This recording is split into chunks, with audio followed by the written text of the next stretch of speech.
잠언 두 번째 시간입니다. 오늘 말씀은 잠언 1장 1절부터 7절 말씀입니다. 1절을 합독하고 잠언 1장 1절부터 7절 말씀을 한 목소리 우리 이 시간 이렇게 오늘 저기 보도록 하겠습니다. 그러면 잠언 1장 1절 말씀을 한 목소리 보도록 하겠습니다. 다윗의 아들 이스라엘 왕 솔로몬의 잠언이라. 아멘. 잠언이라고 하는 것은 이렇게 찌르다라고 하는 그런 의미가 있는 잠자에다가 말씀입니다. 말씀으로 찌르는 거죠.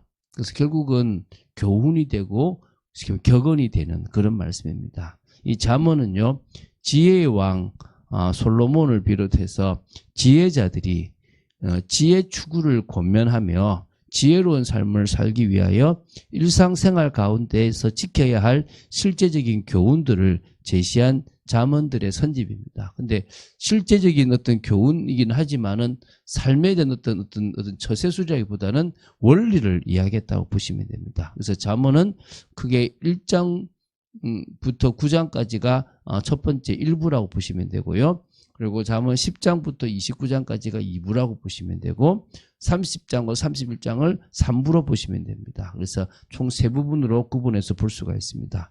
이제 우리가 제1부를 봅니다. 잠언 1장부터 9장까지에 해당되는 거죠. 잠언 1장부터 9장은요, 소위 젊은이를 위한 잠언이라고 불립니다.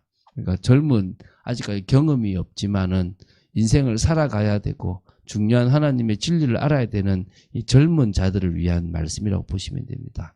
하나님으로부터 지혜를 받았던 다윗의 아들 솔로몬 왕이 젊은 자들을 향하여 주는 교훈이라고 보시면 됩니다. 지혜를 삶의 최고의 가치와 덕목으로 추구하라는 원초적 교훈인데요. 15개의 강화가 있어요. 그러니까 솔로몬이 주는 지혜를요, 15개의 강화를 통해서, 그러니까 강화라고 하는 것은 좀 더 강조를 한다 이 말이겠죠. 형태로 다양한 측면에서 입체적으로 제시한 내용입니다. 그래서 1강화부터 해서 15강화라고 이렇게 우리가 이제 붙여서 할 겁니다. 그래서 잠언 1장부터 9장까지는 솔로몬 그러니까 15강화가 있는 것이라고 보시면 됩니다. 그것을 이제 내일부터 하나씩 이렇게 조금씩 풀어가도록 하겠습니다. 오늘은 잠언 1장 1절부터 7절을 봅니다. 잠언 전체의 머리말이라고도 할 수 있고요. 또 뿐만 아니라 잠언 제1부 1장부터 9장까지의 머리말이라고도 할 수도 있습니다. 왜냐하면 잠언 각자의 그것은 앞에 머리말들이 다 있습니다. 10장에도 있고 또 22장에도 좀 나오고요. 25장로 나오고 30장 1절도 나오고 31장 1절도 나오기 때문에 이렇게 시작할 때 잠언의 머리말이 조금씩 나오기 때문에 이거는 요 잠언 1장 1절부터 9장까지의 머리말이라고 볼 수 있지만 이걸 어떤 의미에서는 잠언 전체의 머리말이라고도 볼 수 있는 부분들이 있습니다. 그래서 솔로몬을 비롯한 여러 어떤 지혜자들의 잠언 선집들을 모아놓은 책이라 해서 잠언들의 모음집, 그러니까 모음집의 모음집이라고 이렇게 이름을 붙일 수 있습니다. 자, 그러면 이제 들어가면서 얘기를 나눠보겠습니다. 1절입니다. 우리가 아까 봤지만 다윗의 아들 이스라엘 왕 솔로몬의 잠언이죠. 다윗이 누굽니까? 하나님의 주권적 선택에 근거해서 이스라엘의 어떤 신앙 공동체로서의 왕국, 신정왕국의 기틀을 놓은 위대한 왕이 다윗입니다. 사실은 다윗이 위대한 것이 아니라 하나님이 다윗의 믿음을 보시고 다윗을 위대하게 만들었죠. 그 다윗의 왕위를 이었던 사람이 솔로몬이고요. 이스라엘의 왕이라고 이렇게 이름 붙였지만 사실은 이스라엘의 왕은 하나님입니다. 하나님으로부터 지혜를 받았던 인물이 역시 솔로몬이라고 볼 수 있습니다. 저도 처음에는 솔로몬을 참 대단하게 봤습니다. 그런데 솔로몬이 대단한 건 아닙니다. 하나님께서 지혜를 응답으로 주셨기 때문에 솔로몬의 지혜가 그 당시에 전무후무한, 또 지금까지도 전무후무한 지혜의 왕이라고 말할 수 있겠죠. 그런데 이 한 인간도 결국은 나중에 나이가 들고 많은 왕비들에 의해서 결국 우상숭배에 빠지게 되고 나라를 분열시키는 그런 왕으로 전락해버린 것도 있습니다. 그래서 그런 의미에서는 역시 인간은 아무리 위대해도 결국은 인간이고 한계를 맞이할 수밖에 없고요. 또 그리고 결국은 타락하는 모습까지 보일 수밖에 없는 게 인간입니다. 그러나 그가 정말 하나님의 지혜로 충만했을 때만 그때 기록됐던 많은 것들은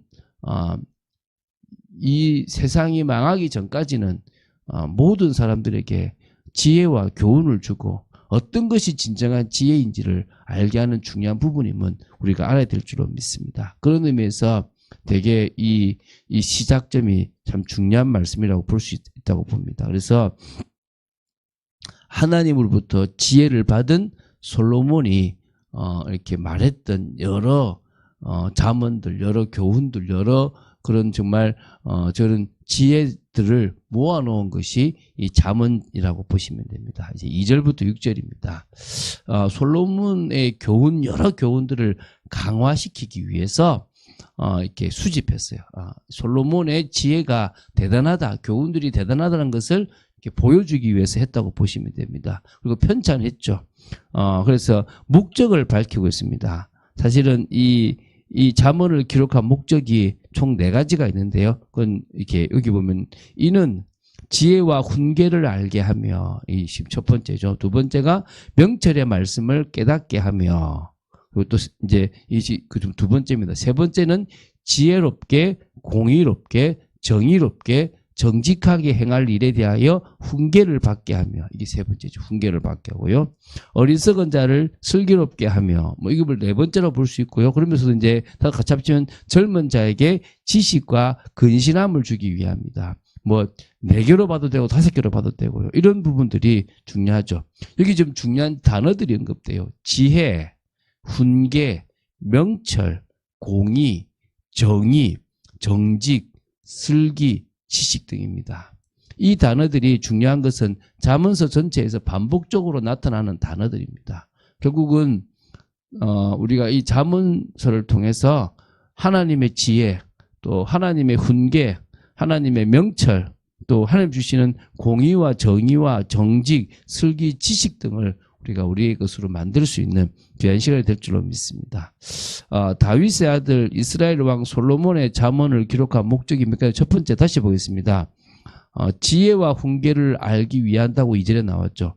이 지혜라는 단어는 히브리어 단어 중에서 호크마, 그래서 호크마 주석이 이제 이 지혜의 주석이라고 보시면 되겠죠.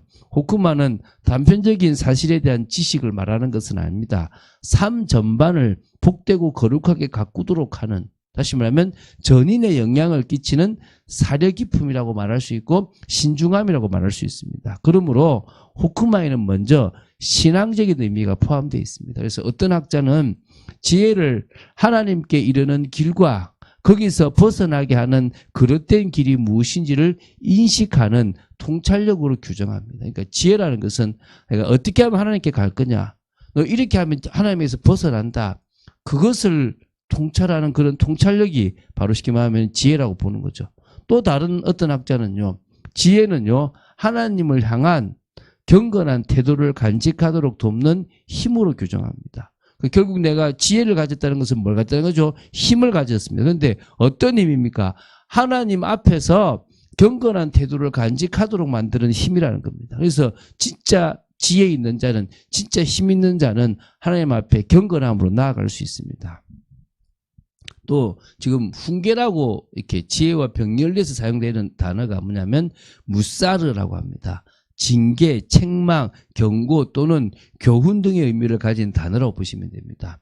그러니까 단어 자체로만 보면 교육의 방법으로서의 의미로 보입니다. 그러나 훈계는 징계, 책망 등의 방편을 통해서라도 반드시 이해되고 인식하고 지켜야 할 교훈이라는 의미로 사용되었다고 보는 부분이 더 많습니다. 결국은 우리가 강하게 하나님이 우리를 질책하시더라도 지혜로운 사람으로 갈 수 있도록 만드는 게 훈계라고 보시면 되겠습니다. 결국은 이 잠언이 우리를 지혜롭게 훈계를 또 하게끔 만드는, 그래서 이 지혜와 훈계를 알게 하는 부분이고요. 두 번째가 명철의 말씀을 깨닫게 하기 위함이라고 얘기합니다. 명철은 히브리어로 비나라고 하는데요, 통찰력을 말합니다. 성경이 제시하는 통찰력은요, 선악을 구별하는 겁니다. 인간의 관점으로 선악이 아니라 사람이 만든 선악이 아니라 하나님 보실 때의 선과 악을 정의한다고 보시면 됩니다. 그래서 그것을 이 명철의 말씀, 선과 악을 구분하는 말씀을 깨닫기 위해서 우리는 이 잠언들을 보는 겁니다. 세 번째는요, 지혜롭게, 공의롭게, 정의롭게, 정직하게 행할 일에 대하여 훈계를 받게 하기 위함이라 그랬습니다. 이걸 좀 다르게 얘기하면요, 의와 정의와 정직에 대하여 지혜롭게 하는 훈계를 받게 한다라고 얘기합니다. 결국 솔로몬은 이 잠언의 지혜가 관념적인 것이 아니라 듣는 자들로 그것을 행하게 하는 실천적 의미를 가지고 있다라고 하는 것을 전달하려고 했다고 보시면 됩니다.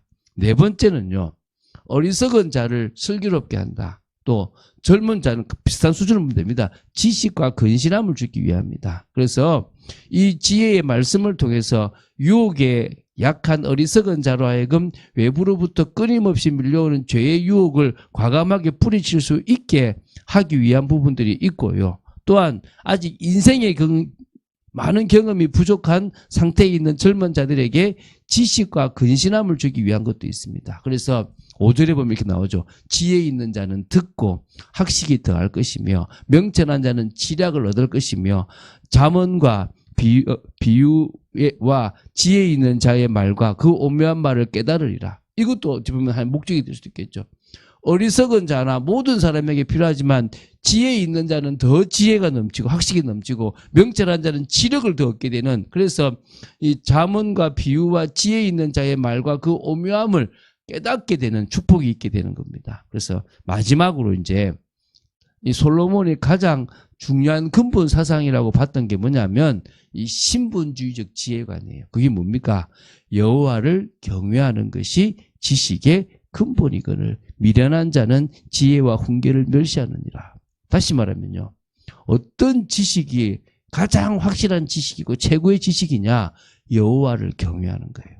그러니까 하나님 없는 지식은 결국은 뭡니까? 미련한 자의 지식인 거예요. 그래서 그들은 결국은요, 진정한 지혜와 훈계를 멸시하는 겁니다. 하나님이 지혜의 근원이기 때문에 우리가 정말 지혜롭다라고 말하는 지혜의 그 지식의 근본을 가진 사람은 뭡니까? 여호와를 경외하게 되어 있다는 것입니다. 그래서 오늘 그런 축복을 사실적으로 누리고 정말 우리가 계속 이 지혜를 봐나가면서 조금씩 봐나갈 건데요, 하나님의 지혜를 사실적으로 얻고 결국 우리가 세상 속에서 하나님 만나 틀리나가 아니라 하나님이 주시는 그 모든 것들을 진리로 받아들이고 부활하신 주 예수 그리스도를 나의 주인으로 모시고 부활의 소망으로 살아가는 귀한 인생 되기를 주 예수 그리스도의 축원드립니다. 주는 그리스도시요 살아계신 하나님의 아들이심을 고백합니다. 저희들은 하나님을 경외하고 하나님만을 바라보는 진정으로 지식의 근본을 가지고 있는 자임을 고백합니다. 아버지, 오늘도 두렵고 떨리는 마음으로 하나님 앞에 서기를 간절히 소원합니다. 저희들을 붙들어 주시옵소서.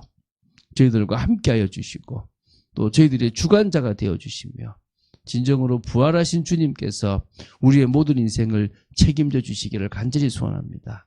오늘도 주님께 우리의 인생을 맡기며 주님이 주시는 지혜와 명철로 이 세상을 살아가는 복된 저희들이 되어지기를 원합니다. 감사드립니다. 주 예수 그리스도 이름으로 기도드립니다. 아멘.